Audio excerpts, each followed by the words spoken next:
What's going on, team? Proof here, and today I'm coming at you with the next Spikes Recruit report for the upcoming set VBT10 Phantom Dragon Aeon. And the card I have for you today is your girl COURTNEY, and she's actually a pretty cool card, but she's a grade 1 7k rare, and she says auto on rear guard when placed by your card's ability. If your damage zone has no face-up cards, countercharge 1. And I think that's actually a really cool card. It does offer another form of countercharge for Spikes after Franny and Sigiswald, which are cards that didn't really see a whole lot of play for Spikes in the previous sets for different reasons. Sigiswald for being a giftless grade 3, so we didn't really want to incorporate that into the deck really. It did see some small amount of testing in set 1 for Spikes, because experiment with everything, right? But then Franny came out, or I believe Franny was part of the first wave too. Yeah, Franny was part of the first wave as well, and she saw a moderate amount of play as well, but at the end of the day it was either like a tech 1 or a 0 of, because it was she's a grade 0, so you had to reduce your grade 1 or grade 2 slot for her, and more times than not it wasn't worth it. Some people saw it, but it wasn't hugely like a staple card by any means. But now we have COURTNEY here, and she offers like some really cool things, and she kind of gives you an idea that the Spikes gimmick in VBT10 is to trigger something when placed by your card's ability, which is akin to what Charge did back in G era for us. And if you're not aware, Charge was a card ability keyword for Spikes that said when placed through a card ability, you have the option to put it into Charge. And if you do, at the end of the battle that it was in, whether it attacked or boosted, it goes back to the bottom of the deck. So they took out that part of it from Charge and kind of gave you the when placed by card ability, do XYZ thing. And I did want to talk about some standard applications, some premium applications, and then some other things that I noticed along the way. So on the standard side of things, being able to be placed through a card ability means there's a few ways to apply her. So there's Ronaldo, which is a very common way. There's Spike Bouncer, which is also a common way, and there's other cards like Gyro Slinger. But notably, Ronaldo and Spike Bouncer cost a counterblast to function. You might hear the dogs barking upstairs, but Ronaldo and Spike Bouncer each cost a counterblast to be able to do their call skill.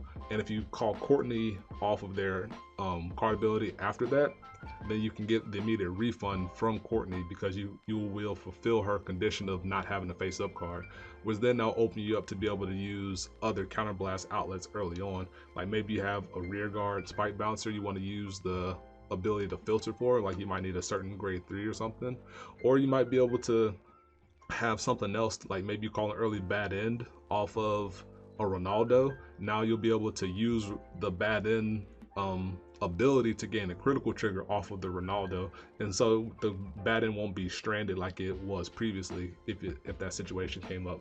And that's really cool. And a fun thing that you could probably do is that you'll be able to abuse her through general safe read, because if you have one counterblast, you flip that counterblast over, you absorb a COURTNEY, then you call out another COURTNEY, you give your COURTNEY 10k, you also give general safe read 10k, but then you also get the immediate counter charge back from COURTNEY because you fulfill the condition. And then you can do that until you have no more COURTNEYs in deck. So you filter your deck out X number of COURTNEYs, which is X number of normal units, and you buff up your general safe read X number of times for just that one counterblast. And that might be something worthwhile if you're in a position where you just need a whole bunch of power on your Vanguard. And that's something you can probably do with her. That'll be a pretty cool application for her. It remains to be seen if general safe read is going to remain seeing play once we see what Ryzen and the other grade 3s do, but something to keep in the back of your mind for the future. On the premium side of things, like obviously when you think of premium, you think of what she can do with our particular Stride units. So briefly I wanted to talk about how she can open up more plays when you combine her with Agrius. Similar to what she can do with Spike Bouncer in Standard, you can apply it to Spike Bouncer in Premium with Agrius, being able to maybe call out, or you bind cards face up, call them back out, and then if that's your last counterblast, you can flip back up through COURTNEY. And if you have a Spike Bouncer, you can maybe use Spike Bouncer to call something else out, which might improve your consistency of having multi-attacks on your first Agrius turn. Or you also have the ability to use the counter blast to absorb your spike bouncer after the swing and be able to draw a card, which means on your first drive turn you can drive check 3 times, and then you also get a draw off of Agrius by binding 3, and then you also be able to get the draw off of spike bouncer, which gives you 5 extra cards in hand, or you'll increase your hand size by 5, which is pretty nice all things considered.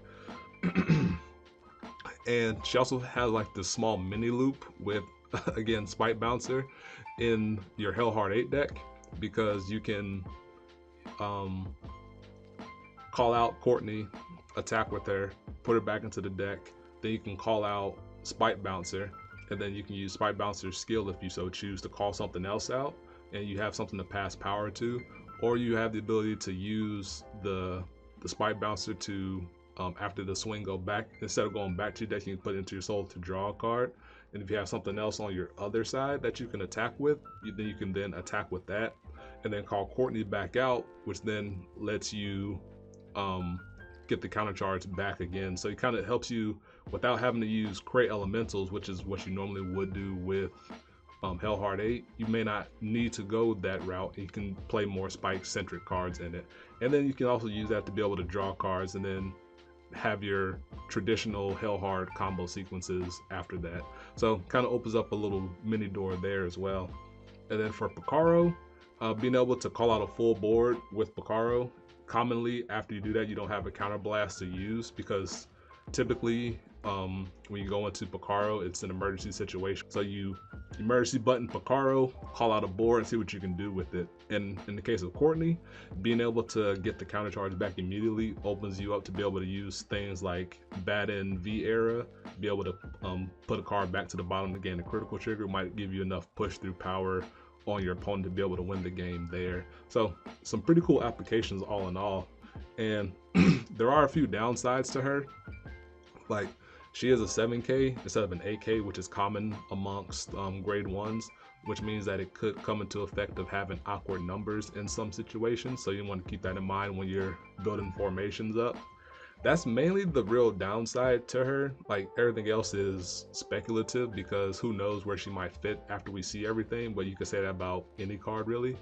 And while not necessarily a downside, there is a quick ruling that I wanted to talk to y'all about, and it's in a situation where you have 0 counter blast when you perform a call skill, and if it's a multi-call skill, say Picaro, and you call out 2 Courtneys, the way her skill works is if you don't have a face-up card in your damage zone, you can counter charge 1. However, if you call 2, it puts both of them on standby, so you resolve them 1 at a time.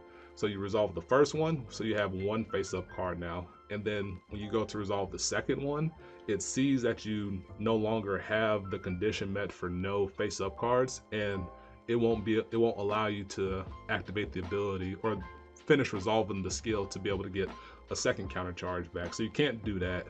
So something to keep in mind when you're building your deck up and you're building formations going into the future, or when you're doing your theory crafting, I should say.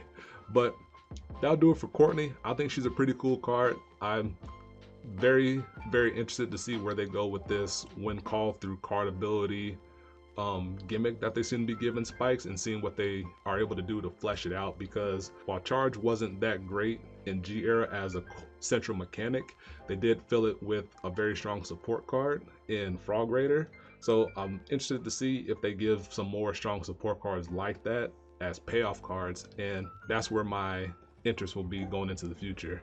But that'll do it for this video. I really hope you enjoyed. Let me know your thoughts about Courtney down below, and I'll see you next time. Peace. Be easy.